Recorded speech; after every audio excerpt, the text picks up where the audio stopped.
इस्लामी के इस्लामाबाद में मरी रोड 0 पॉइंट लियाकत बाग में धरने, कारकुनों का डी चौक चुंगी नंबर 26 पर भी एहतजाज, पुलिस का क्रैकडाउन, मुतअद्दिद कारकुन गिरफ्तार, इंतजामिया और जमात इस्लामी में मुज़ाकरात। मरी रोड लियाकत बाग में 2 से 3 रोज तक धरना जारी रखने की मशरूत इजाजत दे दी गई। डी चौक से भी कारकुन मरी रोड लियाकत बाग पहुंच गए। पुलिस ने इस्लामाबाद की सड़कों से कंटेनर्स हटा दिए। फैजाबाद पुल, मरी रोड, कश्मीर हाईवे को भी ट्रैफिक के लिए खोल दिया गया। रेड जोन को ताहाल सील रखने का फैसला, वज़ीर दाखिला मोहसिन नकवी का गिरफ्तार कारकुनों की रिहाई का हुक्म।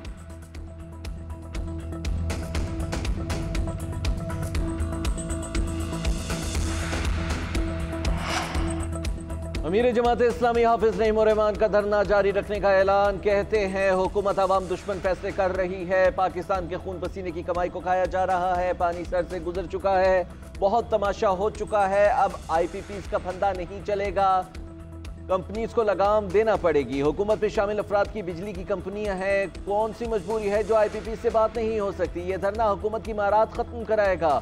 हुकूमत को आवाम को रिलीफ देना पड़ेगा, बिजली की कीमतें कम करना पड़ेंगी, जागीरदारों को लगाम देना पड़ेगी। हुकूमत हमसे बात करने के लिए बाइख्तियार कमेटी बनाए, गिरफ्तार कारकुनों को रिहा किया जाए, रिलीफ न मिलने तक एहतजाज जारी रहेगा।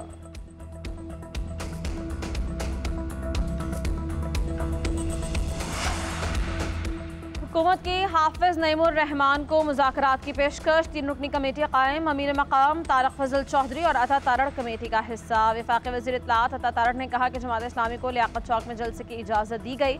इस्लामाबाद की तरफ मार्च का कोई जवाब नहीं, डी चौक वाले रिवाज को ख़त्म होना चाहिए। हम बातचीत के लिए तैयार हैं, लेकिन लोगों की जिंदगियां अजीरन करना मुनासिब नहीं। जगह जगह धरनों से लोगों को मुश्किलात का सामना होगा। जब जमात इस्लामी इंदिया देगी तो हुकूमत मुज़ाकरात करेगी।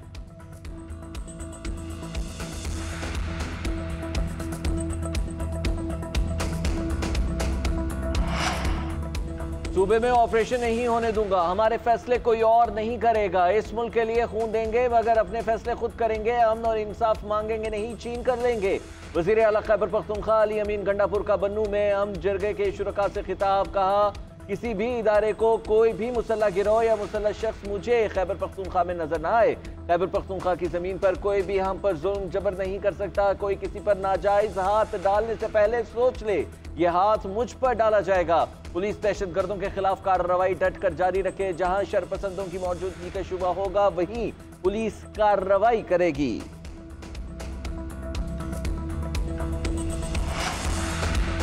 तालिबान को वापस लाने वाले कहते हैं ऑपरेशन नहीं होने देंगे। दहशतगर्द PTI के दौर में बड़ी, वज़ीर आला खैबर पख्तूनख्वा जलसों में कुछ और इजलासों में कुछ और कहते हैं। वफाकी वज़ीर इत्तलात अता तारड़ का अली अमीन गंडापुर को जवाब।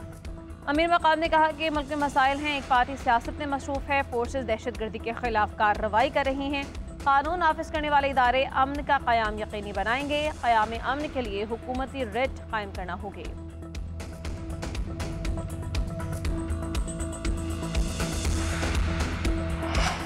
पाकिस्तान ने भारतीय वज़ीर आज़म नरेंद्र मोदी के लद्दाख में जंगजू या ना रिमार्क्स मुस्तरद कर दिए। तर्जुमान दफ्तर खारिजा का कहना है कि जंगजू इज़म दिखाना इलाक़ाई अमन के लिए ख़तरनाक है। भारतीय क़यादत के लफ्फ़ाज़ी पर मबनी बयानात दुनिया की नज़रें कश्मीर में उसके मज़ालिम से नहीं हटा सकते।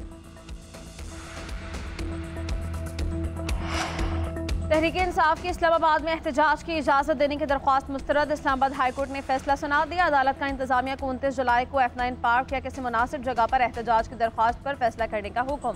हाई कोर्ट के तहरीरी फैसले में कहा गया कि मुनासिब पाबंदियों के साथ आइन में पुरअमन एहतजाज हर किसी का हक है। किसी और सियासी जमात के थ्रेट की बिना पर पिटिशनर पार्टी के आइनी हुकूक सलब नहीं किए जा सकते। अदालत से इजाज़त न मिलने पर तहरीक इंसाफ का जलसा मुलतवी करने का ऐलान।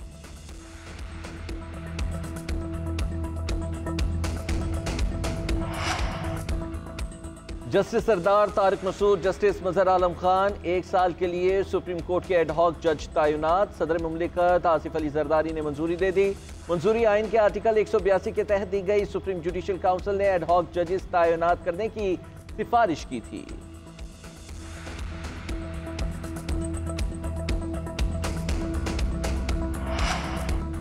तहरीक इंसाफ ने मखसूस नशस्तों के फहरिस्त इलेक्शन कमीशन को जमा करवा दी। कौमी असम्बली सिंध, पंजाब और KP असम्बलियों से नाम शामिल 67 खातीन और 11 अक़लियती नशस्तों के फहरिस्त जमा करवाई गई। आलिया हमजा, सनम जावेद, कमल शौजिब, रुबीना शाहीन, सिमाबिया ताहिर को कौमी असम्बली के मखसूस नशस्तों के लिए नामजद किया गया।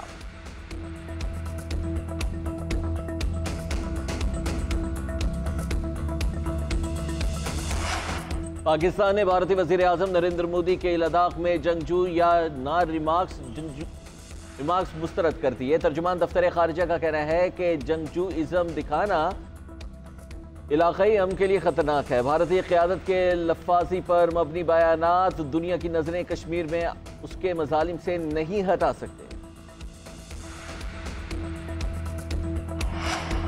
तहरीक इंसाफ की इस्लामाबाद में एहतजाज की इजाज़त देने की दरख्वास्त मुस्तरद। इस्लामाबाद हाई कोर्ट ने फैसला सुना दिया। अदालत का इंतजामिया को 29 जुलाई को F9 पार्क या किसी मुनासिब जगह पर एहतजाज की दरख्वास्त पर फैसला करने का हुक्म।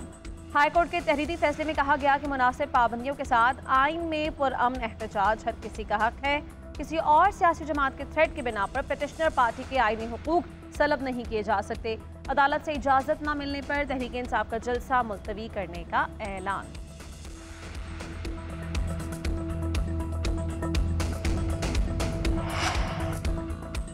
जस्टिस सरदार तारिक मसूद, जस्टिस मजहर आलम खान 1 साल के लिए सुप्रीम कोर्ट के एडहॉक जज तैनात। सदर मुमलिकत आसिफ अली जरदारी ने मंजूरी दे दी। मंजूरी आइन के आर्टिकल 182 के तहत दी गई। सुप्रीम जुडिशल काउंसिल ने एडहॉक जजेस तैनात करने की सिफारिश की थी।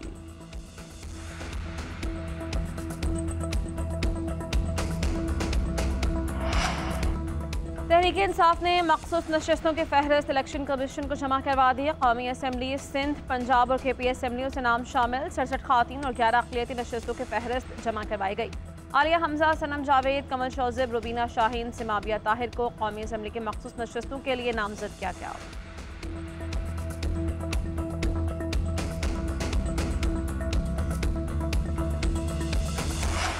विमेन एशिया क्रिकेट कप के सेमीफाइनल में पाकिस्तान को शिकस्त। श्रीलंका कौमी टीम को 3 विकेटों से शिकस्त देकर फाइनल में पहुंच गया। पाकिस्तान ने पहले खेलते हुए 4 विकेटों पर 140 रन बनाए। श्रीलंका ने हदफ आखिरी ओवर में 7 विकेटों के नुकसान पर पूरा कर लिया। शिकस्त के बाद खातिन क्रिकेटर्स आबदीदा भारत की टीम बांग्लादेश को हराकर फाइनल में पहुंची। भारत और श्रीलंका के दरमियान फाइनल टाकरा इतवार को होगा। चेयरमैन PCB मोहसिन नकवी ने कहा कि पाकिस्तानी विमेन टीम की कारकर्दगी पर फख्र है। टीम ने दिलो जान से आखिरी बॉल तक लड़ा।